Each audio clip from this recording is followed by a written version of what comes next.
आप शुरू करते हैं मदनी आजमाइश और दाईं तरफ आज बैठे हैं जुनेद। हाँ जुनेद का देखो मुझे आपका नाम याद हो गया। सवाल यह है कि नस का इंजेक्शन लगाने से क्या वुज़ू टूट जाएगा? नस का इंजेक्शन लगाने से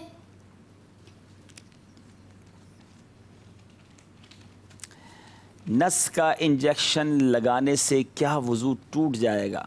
नस का इंजेक्शन लगाने से खून खून ऊपर की तरफ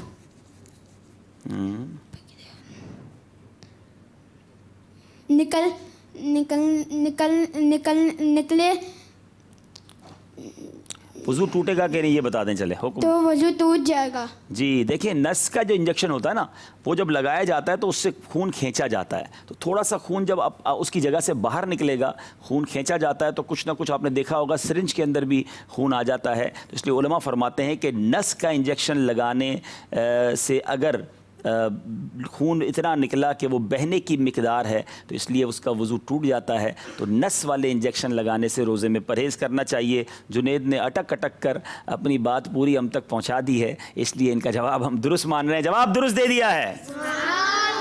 चलें जनाब, अब्दुल्ला हमारे इस पूरे मदनी आजमाइश के मोस्ट एनर्जेटिक और बड़े यूँ समझिए कि एक्टिव जज्बे वाले मदनी मुन्ने हैं। गुज्जर खान से आपका ताल्लुक़ है, सही बता रहा हूँ मैं? देखो ये भी मुझे याद है, ठीक है ना। अब आपसे सवाल ये, बाजमात नमाज़ पढ़ना अकेले नमाज़ पढ़ने से कितने दर्जे अफजल है? नबी करीम सल्लल्लाहु अलैहि वसल्लम का फरमान बिशारत, फरमान फजीलत के फरमान है बाजमात नमाज पढ़ना अकेले पढ़ने से 27 गुना अफजल है। बाजमात नमाज पढ़ना अकेले नमाज पढ़ने से 27 गुना अफजल है। जवाब दुरुस्त दे दिया है। चलें जनाब, बारी है हमारे अगले मदनी मुन्ने की। आप अपना नाम बताएंगे। जी बेटा, आपसे सवाल है। मोहम्मद मंजूर अत्तारी। मोहम्मद मंजूर। इमाम गजाली रहमतुल्लाहि ताला अलैह तवक्कुल की क्या तारीफ फरमाते हैं? इमाम गजाली रहमतुल्लाहि ताला अलैह तवक्कुल की ये फरमाते हैं कि अल्लाह ने जो मुकद्दर में लिखा होगा वो मिल के रहेगा। जी आपका जवाब हम दुरुस्त मान लेते हैं। तवक्कुल यह है कि इस बात पर पुख्ता यकीन हो कि अल्लाह ने जो वादा फरमाया है, यानी जो कुछ तेरे मुकद्दर में लिख दिया है वो हर हाल में तुझे मिलकर रहेगा। भरोसा होना चाहिए अल्लाह की ज़ात पर। लोग टेंशन में आ जाते हैं कि जनाब पता नहीं मेरे कल का क्या होगा, फ्यूचर का क्या होगा। ऐसा नहीं सोचना चाहिए। जो मेरे नसीब में है वो मुझे मिलकर रहेगा, जो नसीब में नहीं वो मिलना ही नहीं, तो फिर टेंशन किस बात की है। जवाब बिल्कुल दुरुस्त दे दिया है।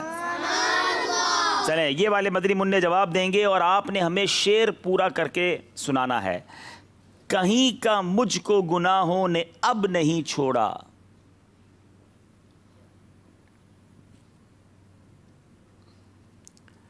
कहीं का मुझको गुनाहों ने अब नहीं छोड़ा। दोनों जहान, माइक करीब करेंगे। दोनों जहान की,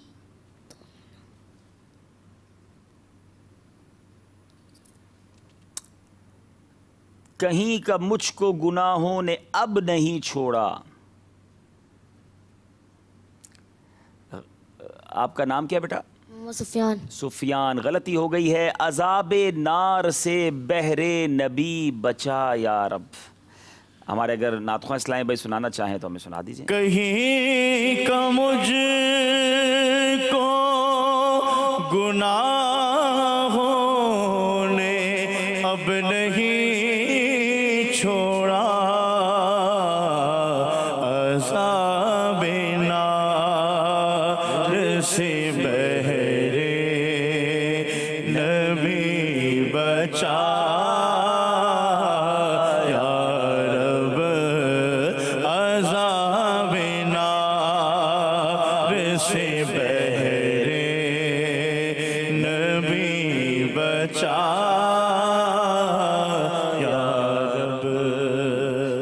साद से पांचवा सवाल करेंगे। ये बताइए कि ग्लूकोज वगैरह की ड्रिप लगवाने से भी क्या वज़ू टूट जाएगा?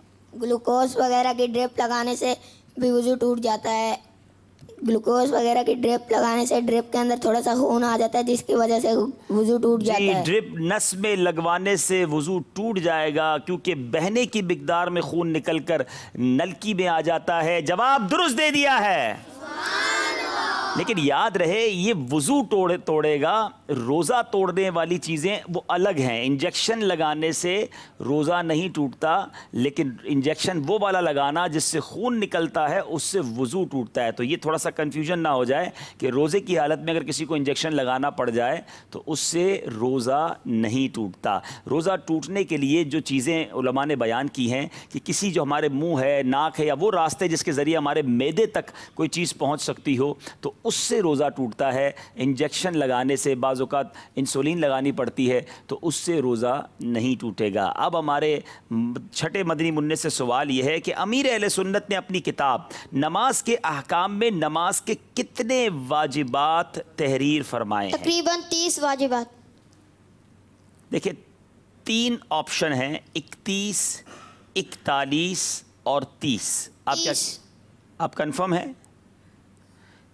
जवाब बिल्कुल दुरुस्त दे दिया है।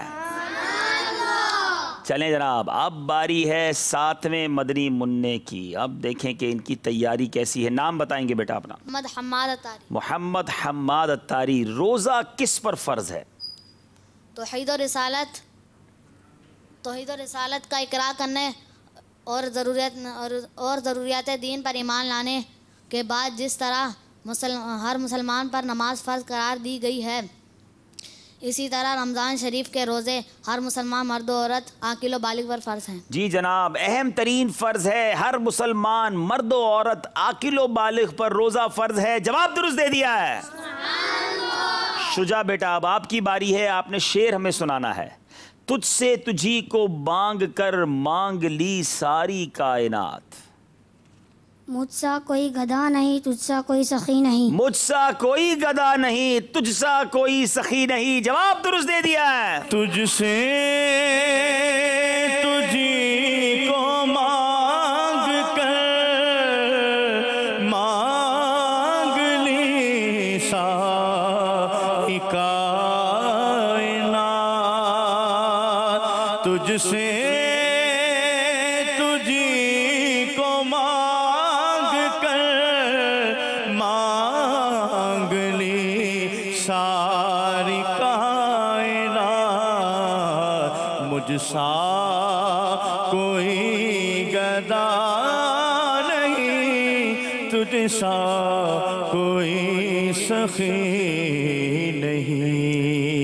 चले माशाल्लाह, अगले बदरी मुन्ने की बारी है। अब आप बेटा, आपकी बारी। नाम बताएंगे? मोहम्मद रमीज़ अत्तारी। रमीज़ अत्तारी। बताइए नबी पाक, ये बताइए उम्महातुल मोमिनीन किन का लक़ब है? मोमिनों की माएँ नबी करीम सल्लल्लाहु अलैहि वसल्लम की अज़वाज मुतहहारा का लक़ब उम्महातुल मोमिनीन है, यानी मोमिनों की माएँ। अच्छा, हर एक को जुदा जुदा क्या कहेंगे? उम्मुल मोमिनीन। उम्मुल मोमिनीन, मोमिनों की माएँ। सुभान अल्लाह। और उम्मुल मोमिनीन होगा तो ईमान वालों की माँ। हमारी तमाम अम्मी हुजूर हैं जो नबी पाक की अज़वाज मुतहहारात हैं। जवाब बिल्कुल दुरुस्त दे दिया है।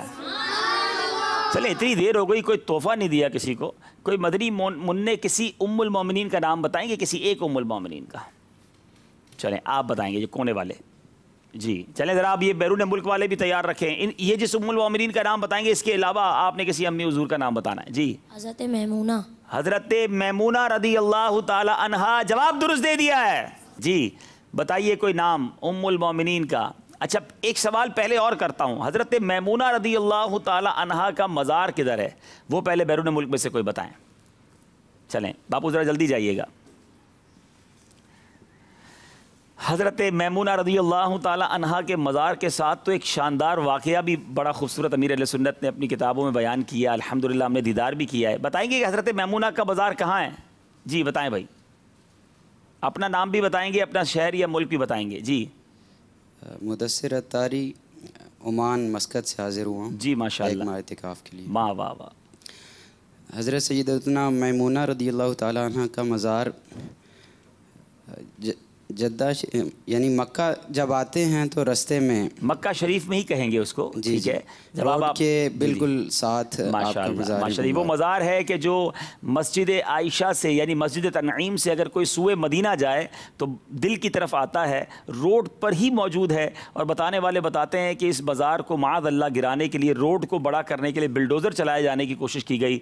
बिल्डोज़र आगे नहीं बढ़ता था, कई बार कोशिश करने के बाद मजबूरन रोड को कर्व करना पड़ा, रोड को टर्न करना पड़ा। मज़ार आज भी मौजूद है। आशिकान रसूल हाज़िरी देते हैं, अल्लाह उनकी तुरबत पर करोड़ों अनवार व तजल्लियात की बारिश बरसाए। जवाब दुरुस्त दे दिया है, मस्कत वाले इस्लाम भाई को तोहफ़ा दे दीजिए। अब किसी और अम्मी हुजूर का नाम कौन बताएगा? चलें जल्दी जल्दी, माशाअल्लाह। मोहम्मद यासिर अत्तारी हिंद से। जी यासिर भाई का नाम हज़रत उम्मुल मोमिनीन हज़रत सैयदतुना आयशा सिद्दीक़ा सैयदतुना आयशा सिद्दीक़ा तैयबा ताहिरा रज़ियल्लाहु ताला अन्हा। जवाब दुरुस्त दे दिया है। चले माशाल्लाह। एक और अम्मी हुजूर का नाम बताएं भाई। चले माशाल्लाह, बैरून मुल्क से आए हैं, उम्महातुल मोमिनीन के सबके नाम याद होने चाहिए हमें। जी गुलाम यासीन अत्तारी दुबई। अच्छा जी गुलाम यासीन भाई। एक माह के काफिले में इत्तिकाफ में आया हूँ माशाल्लाह। हज़रत खदीजा कुबरा रदी अल्लाह जी हमारी अम्मी हुजूर उम्मुल मोमिनीन हज़रत खदीजा कुबरा रदी अल्लाह ताला अन्हा। जवाब इन्होंने भी दुरुस्त दे दिया है माशाल्लाह। चलें भाई, कहाँ पहुँचे थे हम मदनी बुन्नों में, कहाँ तक सवाल हो गए? अब आपकी बारी है जी, माइक दीजिएगा। चलें बाइक, अब सवाल करेंगे मदनी मुन्ने से। अपना पहले नाम बताएं। मोहम्मद हसन रज़ा अत्तारी। हसन रज़ा, ये बताएं बग़ैर बिस्मिल्लाह पढ़े तेल लगाना और बालों को खुश्क और परा गंदा यानी बिखरे हुए बाल रखना कैसा है? बगैर बिस्मिल्लाह पढ़े तेल लगाना और परा गंदा यानी बिखरा और रखना खिलाफ़े सुन्नत है। ये बालों को इस तरह रखना खिलाफ़े सुन्नत है। हमारी शरीयत नज़ाफ़त सिखाती है, सफाई सिखाती है। नबी पाक की आदतें कितनी प्यारी, क्या खूबसूरत मेरे आका का अंदाज़ कि बाल भी बिखरे हुए ना हो, तेल लगाना चाहिए, अपने आप को साफ़ सुथरा रखें। सफाई निस्फ ईमान है। जवाब दुरुस्त दे दिया है। चलें जनाब, अब बारी है हमारे अहमद रज़ा की। अहमद रज़ा तैयार हैं? चलें बताइए कि सूरुल मुमिन शिफाउन, इस इबारत का तर्जुमा बताएं। यानी मुसलमान के झूठे में शिफा है। मुसलमान के झूठे में शिफा है। जवाब दुरुस्त दे दिया है। आखिरी मदनी मुन्ने है, तैयार हैं आप? आपने शेर कंप्लीट करना है। खालिक के कुल ने आपको मालिक के कुल बना दिया। खालिक के कुल ने आपको मालिक के कुल बना दिया।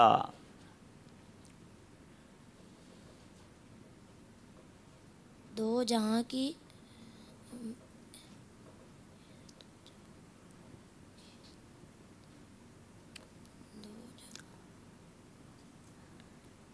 सही पढ़ रहे हैं, पूरा कर दें, टाइम थोड़ा है।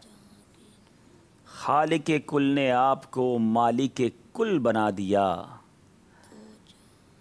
दोनों जहां दे दिए कब्ज़ो इख्तियार में। आपका नाम क्या बेटा? मोहम्मद काशिफ अत्तारी। मोहम्मद काशिफ माशाल्लाह। अब तक बड़े शानदार जा रहे थे, लेकिन आज एक गलती हो गई है। हमने कुछ निसाब इनका बढ़ा दिया है, इनके लिए आजमाइश हमने बढ़ा दी है, क्योंकि हमने सिलसिले को एक मंतकी और ख़ूबसूरत अंजाम की तरफ भी ले जाना है। बहरहाल ये मदनी मुन्ने हैं, इनकी माशाल्लाह काविशें हैं, और इनके ज़रिए मुझे इस तरह के मैसेजेस भी आए कि हमारे घर में तमाम मदनी मुन्ने मदनी मुन्नियाँ बैठ जाते हैं, मदनी आजमाइश देखते हैं, फिर अपने हमारे घर वाले भी बैठ जाते हैं, और बहुत सारी बातें, बहुत सारे प्यारे मदनी फूल इन मदनी मुन्नों की वजह से हमें मिलते हैं। तो माशाल्लाह आज भी 12 सवालात, और उन 12 सवालात के आपने जवाबात सुने। जनाब चलते हैं स्कोर बोर्ड की तरफ।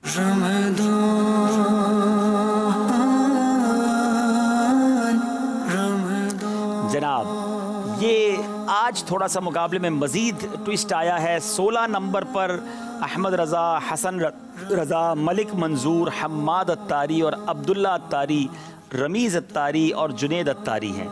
ये 16 पर हैं। सुफियान और शुजा 12 पर हैं। इस्माइल अत्तारी और काशिफ अत्तारी ये 14 नंबर पर हैं। 4 मदनी मुन्ने जो हैं वो पीछे रह गए हैं। अल्लाह खैर करेगा इंशाल्लाह, देखें मौका कैसे मिलता है। आपका नाम काशिफ था ना बेटा? जी चलें जनाब, चलते हैं स्कोर बोर्ड देख चुके हैं, अब शुरू करते हैं सच्चा वाक़या।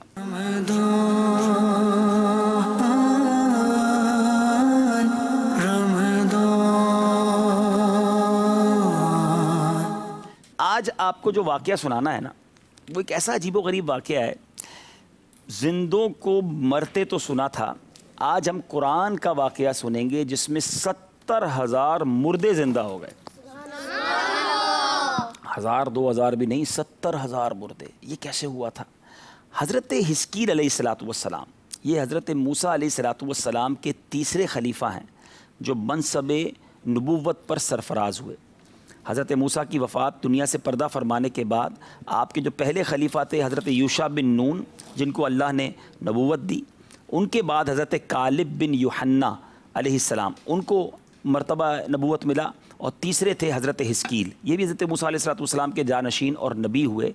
अच्छा, हज़रत हिस्कील अलैहिस्सलाम का लक़ब, ये बड़ा जो है वो अजीब व गरीब लक़ब है, इब्नुल उजूज़। क्या लक़ब था? इब्नुल उजूज़। अच्छा, इब्नुल उजूज़ कहते हैं बुढ़िया के बेटे।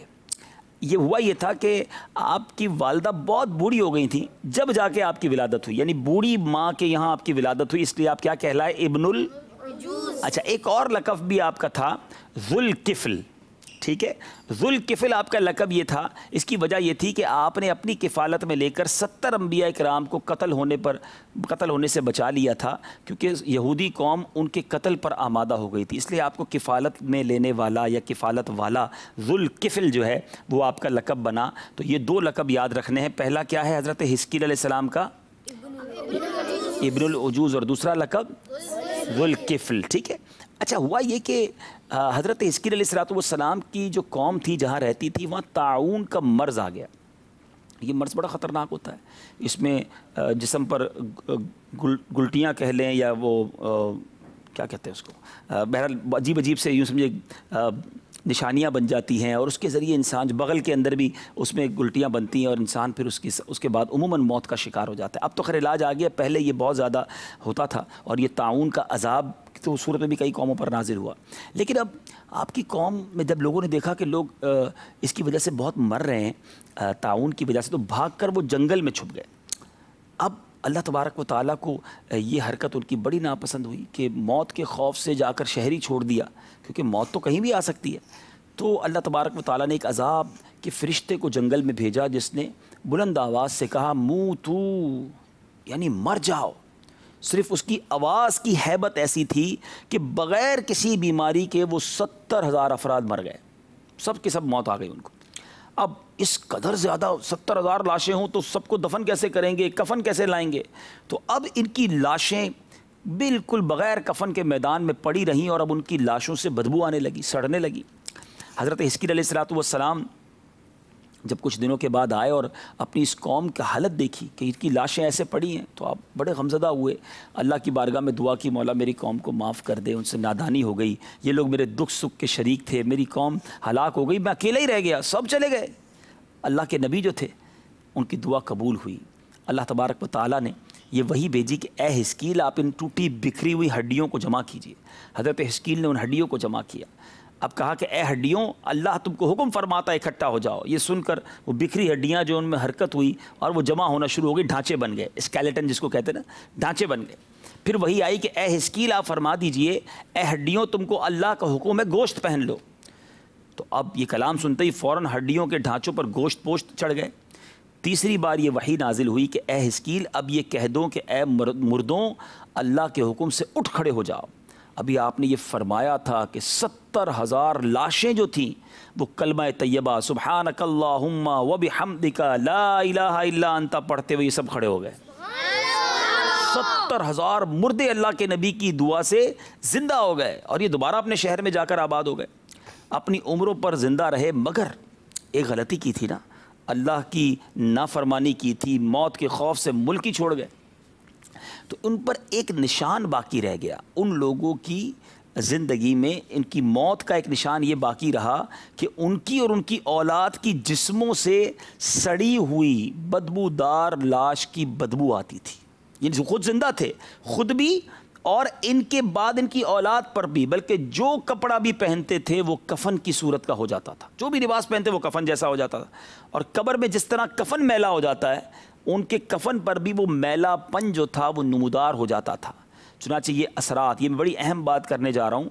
यहूदियों की आज भी एक नस्ल ऐसी है जिसमें आज भी असरात पाए जाते हैं कि उनके जिस्म से मुर्दार की बू आती है, सड़ी हुई लाशों की बदबू आती है। तो बहरहाल ये वाक़या कुरान पाक में कहाँ मौजूद हो सकता है? आप में से कोई पढ़ना चाहे या मदनी चैनल के नाजरीन में से कोई पढ़ना चाहे तो पारा 2 है, सूरह बकरा है और आयत नंबर है 243। तो उस आयत में ये वाक़या मौजूद है। ये कुरानी वाक़यात हमें घर में पढ़ने चाहिए, सुनने चाहिए, सुनाने चाहिए। देखिए कितनी हमारे लिए दर्स है कि हज़रत हिस्कील अलैहिस्सलाम की कौम दुनिया से चली गई, अल्लाह के नबी ने दुआ की, अल्लाह ने फिर ज़िंदगी दे दी। तो 2-3 बातें सीखने को मिली ना मेरे बेटा, कि एक ये कि मौत से भागना बेकार है, मौत से बच नहीं सकता। जिधर भी छुप जाए मौत आनी है तो आकर रहेगी। बंदा मरने की तैयारी करे, मौत से ना भागे, मरने की तैयारी करे, कब्र की बेहतरी की तैयारी करे तो इंशाअल्लाह उसकी कब्र बेहतर हो जाएगी, आखिरत बेहतर हो जाएगी।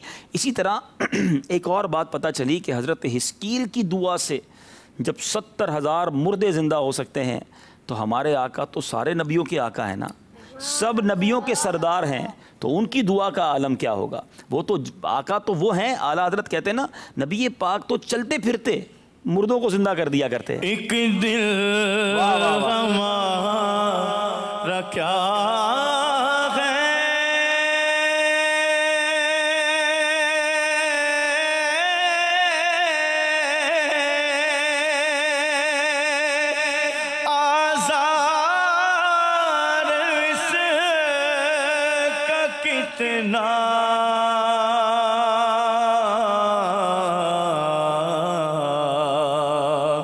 तुमने